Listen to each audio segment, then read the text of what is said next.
Hi everyone, good evening. My name is Vivek Singh और आज मैं एक नया सेशन लेके आऊँ और ये बेसिकली इकोनॉमिक करंट अफेयर को पाउंडर करेगा जो आपके एग्जाम के लिए बेनिफिशियल होगा। तो आज जो हमने न्यूज़ को पिकअप किया है वो बेसिकली जो न्यूज़ है वो जीएसटी कलेक्शन के रिगार्डिंग है। तो जब भी हम जीएसटी की बात करते हैं तो आपको अच्छे तरीके से पता है कि जो जीएसटी का जो लॉ है ये 2016 में अपने इंडिया में कॉन्स्टिट्यूशन का अमेंडमेंट करके आया था, जिसको गवर्नमेंट ने 2017 में पूरे कंट्री में रोल आउट किया था। अगर अप्रैल 2023 से लेके अक्टूबर 2023 तक की बात करें तो इस बार जो गवर्नमेंट ऑफ इंडिया के पास जीएसटी से कलेक्शन हुआ है वो अब तक का सेकंड हाईएस्ट कलेक्शन है। सेकंड हाईएस्ट कलेक्शन है। तो ये कलेक्शन क्यों हुआ, किस वजह से हुआ, वो जानना जरूरी है। और जीएसटी को लेके क्या क्या एग्जाम में क्वेश्चंस आपके पेपर में आ सकते हैं उसके बारे में हम बात करेंगे, प्रीलिम्स के साथ साथ मेंस के अकॉर्डिंग। अब जब टैक्स जैसी चीजों की बात हो और वहां पर बेंजामिन फ्रैंकलिन की बात ना हो तो ये अच्छा नहीं लगता है। क्योंकि अगर हम बेंजामिन फ्रैंकलिन की बात करें तो he was a American statesman और उन्होंने साफ शब्दों में एक बात कही कि tax are as certain as death. जिस तरीके से मरना तय है उसी तरीके से टैक्स भी तय है कि मरना सबको है तो टैक्स भी सबको देना है, चाहे वो उसको डायरेक्ट फॉर्म में दे चाहे उसको इनडायरेक्ट फॉर्म में दे।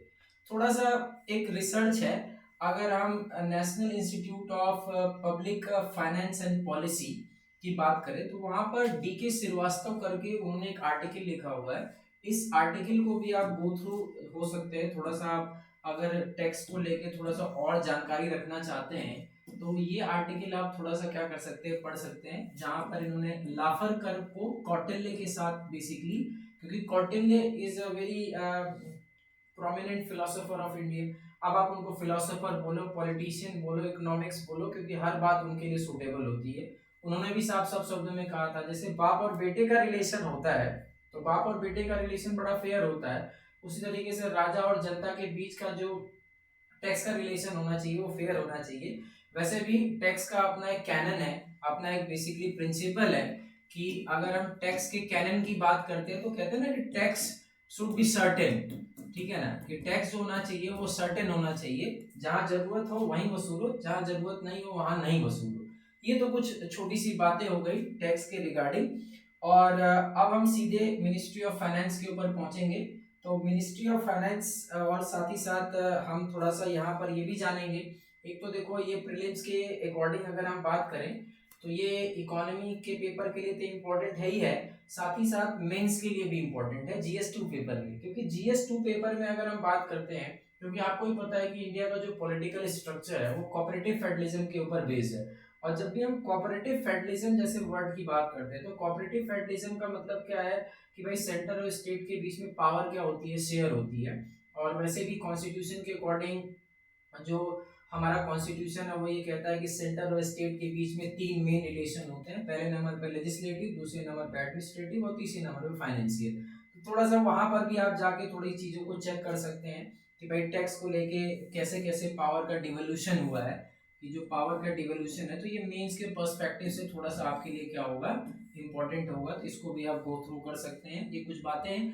और अब हम मिनिस्ट्री ऑफ फाइनेंस और उसके डेटा के ऊपर पहुंचते हैं। और डेटा के साथ साथ हम ये भी बात समझते हैं कि जो ये टैक्स का कलेक्शन जो अभी करंट में अप्रैल 2023 से लेके अक्टूबर 2023 तक जो कलेक्शन हुआ है वो लमसम 1.72 लाख करोड़ का हुआ है, जो कि सेकंड हाईएस्ट कलेक्शन है after 2017 as per the ministry of finance, जो मिनिस्ट्री ऑफ फाइनेंस कह रही है। तो ये जो कलेक्शन हुआ है वो किस वजह से हुआ है इसके बारे में समझते हैं। एक तो देखो जो मिनिस्ट्री ऑफ फाइनेंस है और जो इंडियन एक्सप्रेस न्यूज़पेपर है वो ये बात कह रहा है कि थोड़ा सा इंडियन इकोनॉमी में कंजम्पशन और इकोनॉमिक एक्टिविटी में एनहांसमेंट हुआ है। एक तो ये सबसे इंपॉर्टेंट चीज है कि कंजम्पशन बेस्ड तो हमारी इकोनॉमी वैसे भी है, ठीक है। तो इकोनॉमिक एक्टिविटी और कंजम्पशन में काफी इनहेंसमेंट हुआ है।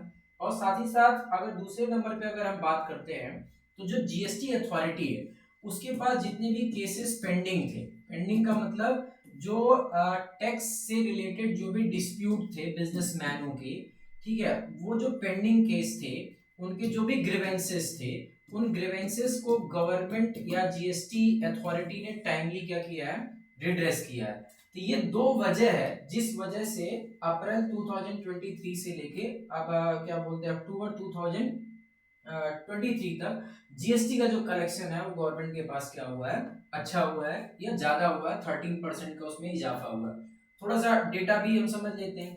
डेटा देखो बहुत जरूरी नहीं है, पहली बात तो डेटा, और उतना ज्यादा आपको डेटा नहीं पढ़ना है, स्टैटिक्स और डेटा के पीछे नहीं भागना है, जानकारी रखनी है कि ये कलेक्शन क्यों बढ़ा, क्योंकि इस तरीके के क्वेश्चन जो है प्रीलिम्स में आ जाते हैं, और बाकी मेंस तो इम्पोर्टेंट है ही आपके लिए। तो अगर हम बात करें यहाँ पर साफ साफ शब्दों में देखें कि अगर हम 2022 की बात करें तो अप्रैल से लेके अक्टूबर तक 2022 तक जो जीएसटी का कलेक्शन था वो अराउंड 1.49 लाख करोड़ था पर मंथ। ये भी बेसिकली जो है वो पर मंथ की बात कर रहा है। और यहाँ पे अगर आप कलेक्शन देखोगे अप्रैल से लेके अक्टूबर 2023 तक, तो ये जो कलेक्शन है वो 1.66 लाख करोड़ का हुआ है। तो इसका रीजन क्या है वो अभी मैंने बताया, एक तो कंजम्पशन, दूसरे नंबर पे टाइमली ग्रीवेंस का रिड्रेस होना, और तीसरे नंबर पे इकोनॉमिक एक्टिविटी का एनहेंसमेंट। तो ये जो 3 पॉइंट है ना वो बहुत आपके लिए बेसिकली क्या है, इंपॉर्टेंट है। अब थोड़ा सा और जानकारी, डेटा और फैक्ट के पीछे नहीं चलेंगे, ठीक है, डेटा और फैक्ट के पीछे बहुत ज्यादा हम लोग नहीं भागेंगे। तो डेटा और फैक्ट के पीछे नहीं जाना है तो हम सीधे समझते हैं, ये तो एक फिगर है, फिगर के अकॉर्डिंग अगर हम बात करें तो फिगर के अकॉर्डिंग यहाँ पर जो कलेक्शन हो रहा है वो बेसिकली 1,72,000 करोड़ का अक्टूबर में ये कलेक्शन हुआ है। ये मैंने आपको पहले ही बता दिया था। अब यहाँ पर जो तीन चीजें हैं वो बड़ी इंपॉर्टेंट है। सबसे पहली जो चीज है वो बेसिकली क्या है कि सेंट्रल जीएसटी, स्टेट जीएसटी और इंटीग्रेटेड जीएसटी, मतलब सीजीएसटी, फिर इसके बाद एसजीएसटी और आईजीएसटी, इन तीनों चीजों में बेसिकली डिफरेंस क्या होता है। देखो जब भी हम सेंट्रल जीएसटी की बात करते हैं तो सेंट्रल जीएसटी का मतलब ये होता है कि इंटर स्टेट जो भी गुड्स और सर्विस सप्लाई हो रही है थ्रू सेंटर, उसके ऊपर जो टैक्स लगाया जाता है उसको हम सेंट्रल जीएसटी कहते हैं। मतलब सेंटर के थ्रू किसी स्टेट या सेंटर और स्टेट के बीच में जब भी गुड्स एंड सर्विस की सप्लाई होती है, क्योंकि आपको ही पता होगा कि जो जीएसटी है वो एक डेस्टिनेशन बेस्ड टैक्स है, ठीक है। तो सेंटर और स्टेट के बीच में जो भी गुड्स एंड सर्विस की सप्लाई हो रही है उस पर जो टैक्स लगता है उसको हम सीजीएसटी कहते हैं। और जब inter state, intra state goods और सर्विस की सप्लाई होती है तो उसके ऊपर जो टैक्स लगता है उसको बेसिकली हम क्या कहते हैं, एसजीएसटी कहते हैं। और जितने भी स्टेट हैं उनके बीच में, जितने भी स्टेट हैं, इफ देयर आर 28 स्टेट, उनके बीच में जो बेसिकली क्या हो रहा है, गुड्स एंड सर्विस का सप्लाई हो रहा है, उस पे जो टैक्स लगता है उसको हम बेसिकली आईजीएसटी कहते हैं। तो थोड़ा सा इन सब चीजों के बारे में नॉमिनल डिफरेंस आपको पता होना चाहिए कि सीजीएसटी, आईजीएसटी और साथ ही साथ एसजीएसटी, ये बेसिकली इन दोनों तीनों चीजों में क्या डिफरेंस होता है।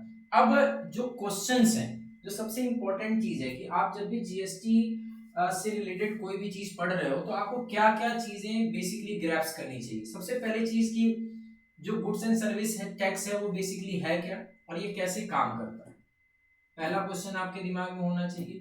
जब भी आप तैयारी कर रहे हो तो आपके दिमाग में पहला चीज कि what is goods and service tax and how does it work, कैसे ये काम करता है। बाकी जो विजय केलकर कमेटी बनाई गई थी, जो टास्क फोर्स बनाया गया था एफआरबीएम एक्ट के अंदर, उस एक्ट के अंदर जो भी उनकी रिकमेंडेशन है उसके ग्लिम्सेस क्या हैं, और 101 अमेंडमेंट से जीएसटी अपने कॉन्स्टिट्यूशन में ऐड किया गया था, उसके बारे में थोड़ा सा डिटेल, कितने तरीके के गुड्स एंड सर्विस टैक्सेस होते हैं उनमें क्या डिफरेंस होता है, जैसे कि सेंट्रल जीएसटी, स्टेट जीएसटी और साथ ही साथ यूनियन टेरिटरी जीएसटी और इंटीग्रेटेड जीएसटी, इन तीनों चीजों में, चारों चीजों में बेसिकली क्या डिफरेंस होता है। और साथ ही साथ जब भी हम बात करेंगे कि जीएसटी लगाने से जो जीएसटी हमारे कंट्री में आया उससे हमारे कंट्री को बेसिकली बेनिफिट क्या है, और सबसे मेन चीज जो मेंस के अकॉर्डिंग अगर हम बात करेंगे तो वो ये है कि जीएसटी को लेके क्या क्या इश्यूज है और साथ ही साथ क्या क्या चैलेंज है। बाकी आपको पता है कि जीएसटी का जो सारा डिसीजन है वो जीएसटी काउंसिल लेती है, जो इंडियन कॉन्स्टिट्यूशन के आर्टिकल नंबर 279A में है, उसके जो की प्रोविजंस हैं वो आपको याद रखना है। जीएसटी काउंसिल का क्या कंपोजिशन है, जीएसटी काउंसिल क्या करती है, उसका क्या रोल है, उसके बारे में आपको जानकारी होनी चाहिए। और स्टेट वाइज जीएसटी के रेवेन्यू में कैसा ग्रोथ हुआ, कि कौन सा स्टेट जीएसटी ज्यादा कलेक्ट करके सेंट्रल गवर्नमेंट को दे रहा है, ठीक है, वो आपको जानकारी होना चाहिए। दीज आर द सब इंपॉर्टेंट क्वेश्चंस। और साथ ही साथ अगर हम बात करें, जो सबसे इंपॉर्टेंट चीज ये है कि भाई आपके हिसाब से जीएसटी को आगे ले जाने के लिए या उसमें आपके अपने खुद के क्या ओपिनियन है या आपके अपने खुद के सजेस्ट मैनर क्या है, वो जानकारी होना चाहिए। तो जो जीएसटी का कलेक्शन अभी अप्रैल से लेके अक्टूबर महीने में 2023 अप्रैल से लेके 2023 अक्टूबर महीने में जो जीएसटी का कलेक्शन सर्ज किया है, उसके दो रीजन है। सबसे पहला बात, आफ्टर 2019 जो आपका कोविड के बाद जब इकोनॉमी अनलॉक हुई तो उसकी वजह से इकोनॉमी में कंजम्पशन बढ़ा है। दूसरे नंबर पे इकोनॉमिक एक्टिविटी बढ़ी है।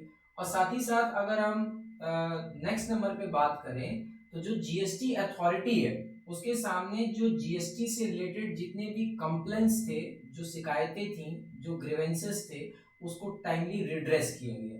तो ये दो वजह है जिसकी वजह से जीएसटी का कलेक्शन हाल फिलहाल में इंक्रीज किया। तो thanks for watching me, bye bye, कल फिर मिलते